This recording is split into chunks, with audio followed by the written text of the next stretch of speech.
किसी नगर में मांडलिक नाम का राजा राज करता था। उसकी पत्नी का नाम चंडवती था। वह मालव देश की राजा की एक लड़की थी।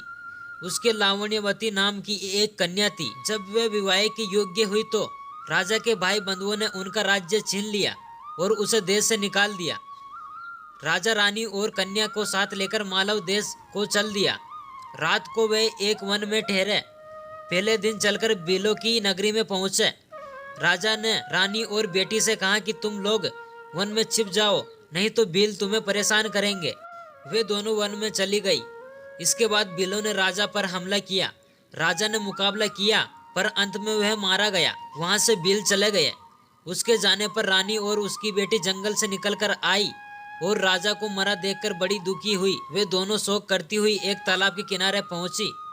उसी समय वहां चंड सिंह नाम का एक साहूकार अपने लड़के के साथ घोड़े पर चढ़कर शिकार खेलने के लिए इधर आया था। दोनों स्त्रियों के पैरों के निशान देखकर साहूकार ने अपने बेटे से बोला, अगर ये स्त्रियां मिल जाए तो जिससे चाहो विवाह कर लेना। लड़के ने कहा, छोटे पैर वाली छोटी उम्र की होगी, उससे मैं विवाह कर लूंगा, आप बड़ी से कर ले।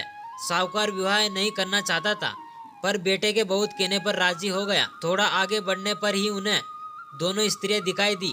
साहूकार ने पूछा, तुम कौन हो? रानी ने सारा हाल के सुनाया। साहूकार उन्हें अपने घर ले गया।